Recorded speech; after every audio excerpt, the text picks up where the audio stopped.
കൂട്ടുകാർക്ക് നല്ലൊരു രാത്രി ആശംസിച്ചുകൊണ്ട് മാമ്പഴത്തിന്റെ പുതിയ വീഡിയോയിലേക്ക് സ്വാഗതം. ആദ്യമായിട്ട് കാണുന്നവരാണെങ്കിൽ ചാനൽ ഇഷ്ടപ്പെട്ട ഒന്ന് സബ്സ്ക്രൈബ് ചെയ്യാൻ മറക്കരുത്. അതോടൊപ്പം തന്നെ കണ്ടുകൊണ്ടിരിക്കുന്ന എല്ലാവരുടെ സപ്പോർട്ടിലേക്കും തുടർന്നും പ്രതീക്ഷിച്ചുകൊണ്ട് നമുക്ക് നേരെ ഗീതുവിന്റെ ഗോവിന്ദന്റെ ഒക്കെ നാളത്തെ ഒരു അടിപൊളി പ്രമോ വിശേഷത്തിലേക്ക് അങ്ങോട്ട് പോയാലോ.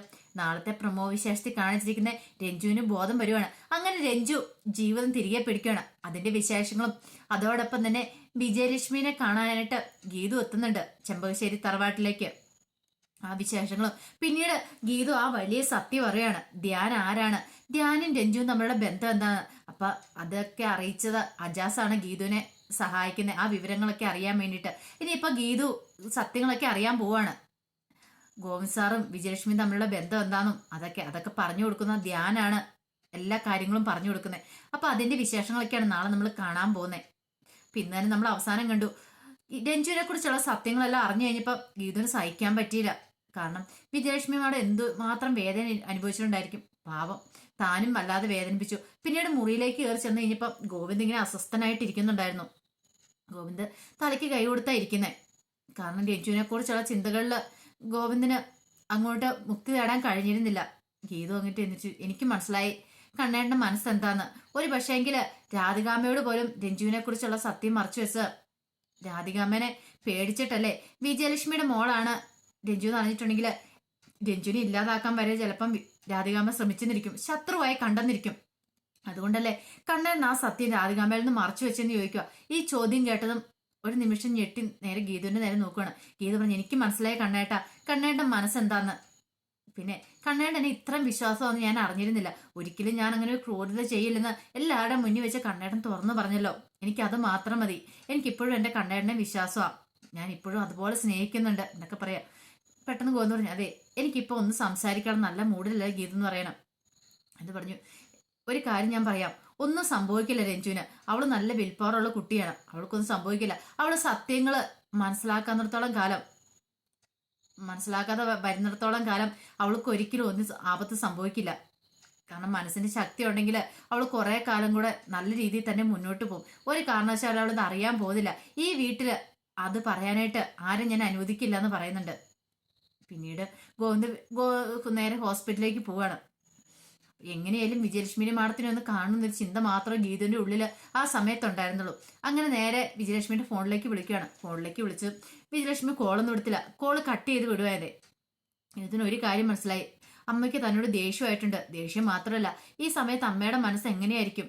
മോൾക്ക് ഇത്രമാത്രം ഒരു ദുരിതം അറിഞ്ഞിട്ടുണ്ടെങ്കിൽ അമ്മയ്ക്ക് സഹിക്കാൻ പറ്റുമോ. വിജയലക്ഷ്മി ആ ഒരു അവസ്ഥ തന്നെയായിരുന്നു. രഞ്ജു ഇങ്ങനെ മരണത്തോട് മല്ലടിച്ച് കിടക്കുമ്പോൾ ഊണുമില്ല ഉറക്കമില്ല, പ്രാർത്ഥന മാത്രമായിരുന്നു.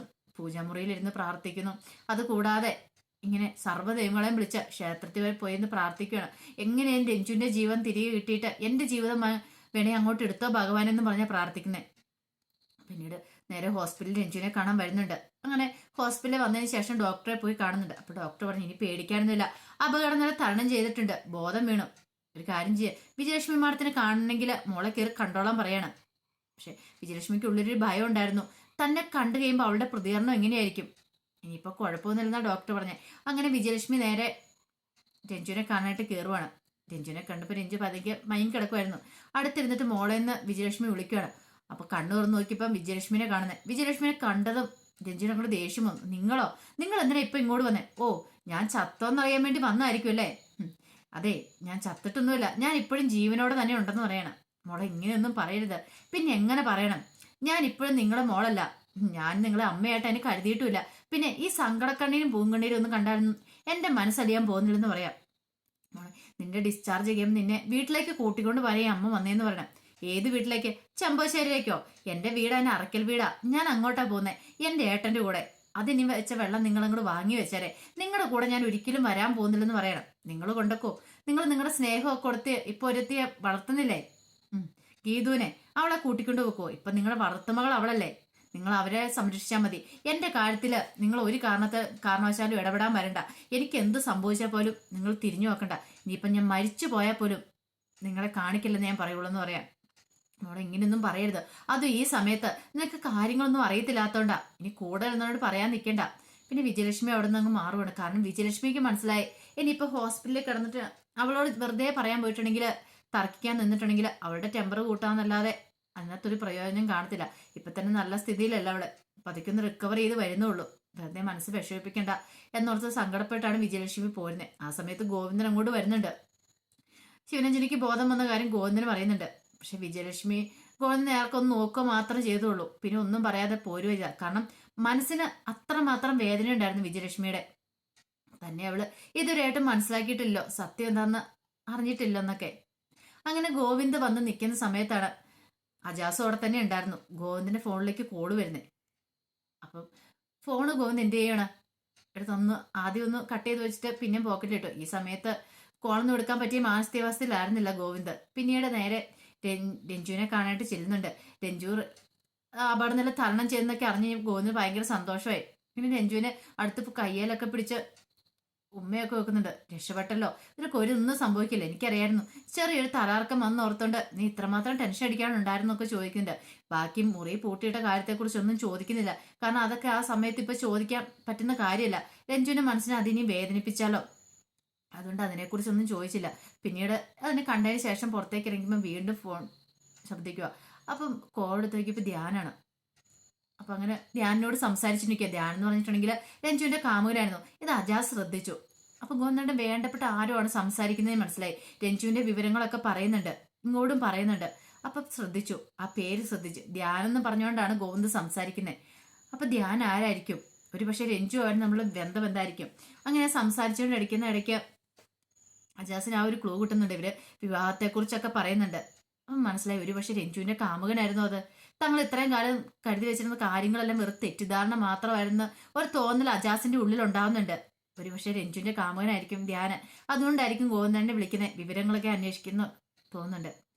ഈ സമയം വിജയലക്ഷ്മി വീട്ടിലേക്ക് എത്തുകയാണ്. വിജയലക്ഷ്മി നേരെ പൂജാമുറിയിലേക്ക് ചെന്ന് ദൈവങ്ങളുടെ മുമ്പിൽ പോയിന്ന് മനവരുകി പ്രാർത്ഥിക്കുകയാണ്. ഒന്നും വരുത്താത്ത ഒത്തിരി നന്ദിയുണ്ട്.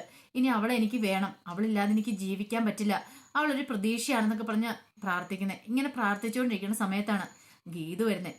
ഗീതു വന്ന് കോളിംഗ് ബെൽ അടിച്ചിട്ടൊന്നും കഥക് തുറന്നില്ല. അപ്പൊ ഗീതുവിന് സംശയം, ഇനി വിജയലക്ഷ്മി മാഡം ഇവിടെ ഇല്ലേ?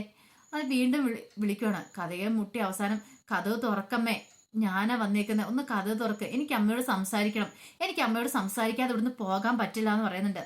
പക്ഷെ വിജയലക്ഷ്മി തുറന്നില്ല. വിജയലക്ഷ്മി അവിടെ കരഞ്ഞുകൊണ്ടിരുന്നു. അവസാനം വിജയലക്ഷ്മിക്ക് മനസ്സലിവ് തോന്നി. അമ്മയെ തുറക്കമ്മേ, എന്നോട് ക്ഷമിക്കമ്മേ, എനിക്ക് പറയാനുള്ളതെങ്കിലും കേൾക്ക് എന്നൊക്കെ ഗീത പറയുന്നുണ്ട്. വിജയലക്ഷ്മി അവൾക്കൊരു തെറ്റ് പറ്റിയതല്ലേ, അവളുടെ തെറ്റിദ്ധാരണയായിരുന്നു. വിജയലക്ഷ്മി അങ്ങനെ വന്ന് കഥക് തുറക്കുവാണ്. കഥക് തുറന്നും ഗീത ഓടിപ്പോയി വിജയലക്ഷ്മിനെ കെട്ടിപ്പിടിക്കുകയാണ്. കെട്ടിപ്പിടിച്ചിട്ട് എന്നോട് ക്ഷമിക്കമ്മേ, എനിക്കറിയില്ലാതെ പറ്റിപ്പോയതല്ലേ. അമ്മയുടെ മോളാന്ന് അറിഞ്ഞു കഴിഞ്ഞപ്പോൾ എനിക്കൊരു ബുദ്ധിമുട്ടുണ്ടായി. കാരണം എന്നോട് മറച്ചു വെച്ചു, അതാണ്. പക്ഷെ ഇപ്പൊ എനിക്ക് മനസ്സിലാവുന്നുണ്ട് അമ്മ ആ അനുഭവിച്ച വേദന എത്രമാത്രമാന്ന്. അത് അമ്മ എത്രമാത്രം മോളെ സ്നേഹിച്ചിരുന്നൊക്കെ. എന്നോട് ക്ഷമിക്കമ്മേ, ഇനി ഒരിക്കലും ഞാൻ ഇങ്ങനെയൊന്നും പ്രവർത്തിക്കില്ല. രഞ്ജി വീട്ടിലേക്ക് തിരികെ വന്നാലും അവളെ ഒരു നോട്ടം കൊണ്ട് പോലും ഞാൻ വേദനിപ്പിക്കില്ല. അമ്മ ധൈര്യമായിട്ടിരുന്നു, ഇനി അവൾക്കൊന്നും സംഭവിക്കില്ലെന്ന് വിജയലക്ഷ്മി വാക്ക് കൊടുക്കണം. പിന്നീട് വിജയലക്ഷ്മി ഗീതനെ നെഞ്ചോട് ചേർത്ത് പിടിക്കുന്നുണ്ട്. എനിക്ക് എൻ്റെ അമ്മ തന്നെയാ, ഞാൻ ഇപ്പൊ ശരിക്കും എൻ്റെ അമ്മയെപ്പോലെ തന്നെയാന്ന് വിജയലക്ഷ്മിയോട് ഗീത പറയണം. പിന്നീട് വിജയലക്ഷ്മിയുടെ വീട്ടിൽ നിന്ന് ഇറങ്ങി കഴിയുമ്പോഴത്തേനും ആജാസ് ഗീതനോട് പറഞ്ഞു, എനിക്ക് പെങ്ങളോട് ഒരു കാര്യം പറയാണ്ടെന്ന് പറയാം. അല്ല, എന്താ കാര്യം? അതെ, ഞാൻ ഇന്ന് അവിടെ ഹോസ്പിറ്റലിൽ വെച്ച് ഞാൻ ഇന്നാൾ ഹോസ്പിറ്റലിൽ ഇരിക്കുന്ന സമയത്ത് കോസാറിന്റെ ഫോണിലേക്ക് ഒരു കോള് വന്നായിരുന്നു പറയാണ്. കോള് വന്ന ആരുടെ? അല്ല, അറിയാം, ധ്യാൻ എന്ന് പറയുന്ന ആളെ വിളിച്ചതെന്ന് പറയാണ്. ധ്യാനോ? അതാരാ? അതെനിക്ക് കൃത്യമായിട്ട് അറിയത്തില്ല പെങ്ങളെ. പക്ഷെ ഒരു കാര്യമുണ്ട്, അവർ തമ്മിൽ എന്തോ ഒരു കണക്ഷൻ ഉണ്ട്. ആളുടെ പറഞ്ഞ കുറെ കാര്യങ്ങളൊക്കെ ഗോസാർ അങ്ങോട്ട് സംസാരിക്കുന്ന ഞാൻ കേട്ടായിരുന്നു. രഞ്ജുവിന്റെ ആരോ ആണ് അയാള്. അപ്പൊ അയാൾ നമ്മുടെ സംസാരങ്ങൾ കേട്ടായിരുന്നു. പക്ഷെ നമ്മൾ ഉദ്ദേശിച്ചൊന്നും അല്ല കാര്യങ്ങൾ. നമ്മൾക്ക് നമ്മുടെ തെറ്റിദ്ധാരണകളാണെന്ന് തോന്നേ. രഞ്ജുവും ധ്യാനും തമ്മിൽ ഒരു പക്ഷെ വിവാഹം കഴിക്കാണ്ടിരുന്നവരാണെന്ന് എനിക്ക് സംശയമാണെന്ന് പറയാണ്. ഇത് കേട്ടതും ഗീതയിലൊരു ഞെട്ടലുണ്ടായി. അല്ല, അജാസിക്ക പറയുന്ന കാര്യങ്ങളൊക്കെ സത്യമാണെന്ന് ഇരിക്കണം. അങ്ങനെയാണ് വിചാരം. ഒരു പക്ഷെ ഇതിനെക്കുറിച്ച് കൂടുതൽ അറിയാൻ അല്ലെങ്കിൽ പറയാൻ സാധിക്കുന്ന ഒരാള് വിജയലക്ഷ്മി മാഡമായിരിക്കും. വിജയലക്ഷ്മി മാഡത്തിനോട് തന്നെ ചോദിച്ചു നോക്കാൻ പറയാണ്. ഇത് കേട്ടപ്പോൾ ഗീതു ഒരു കാര്യം ഉറപ്പിച്ചു, എങ്ങനെയല്ല അമ്മയോട് ചോദിച്ചു നോക്കാം. അമ്മ ഒരു പക്ഷെ സത്യങ്ങളൊക്കെ പറഞ്ഞാലോ എന്നൊരു ചിന്ത ഗീതുവിന്റെ ഉള്ളിലുണ്ടാവുന്നുണ്ട്. അപ്പൊ അതിന്റെ വിശേഷങ്ങളൊക്കെ ഇനിയിപ്പം ഗീതു എന്ത് ചെയ്യും? നേരെ ധ്യാൻ വിളിച്ച നമ്പരും മിക്കവാറും ഗോവിന്ദന്റെ ഫോണിൽ നിന്ന് എടുക്കുമായിരിക്കും. ഗോവിന്ദന്റെ ഫോണിൽ നിന്ന് എടുത്തു കഴിഞ്ഞിട്ട് ധ്യാനിനെ വിളിക്കുവാണെങ്കിൽ ഒരു പക്ഷെ കാര്യങ്ങളൊക്കെ അറിയാൻ കഴിഞ്ഞേക്കും. അപ്പൊ അതിന്റെ വിശേഷങ്ങളൊക്കെയാണ് നമ്മൾ കാണാൻ പോകുന്നത്. ആ വിശേഷങ്ങൾക്കായി നമുക്ക് എല്ലാവർക്കും കാത്തിരിക്കാം കേട്ടോ. ഒരിക്കൽ കൂടി എല്ലാവർക്കും നല്ലൊരു രാത്രി ആശംസിച്ചുകൊണ്ട് നിർത്തുന്നു. നന്ദി.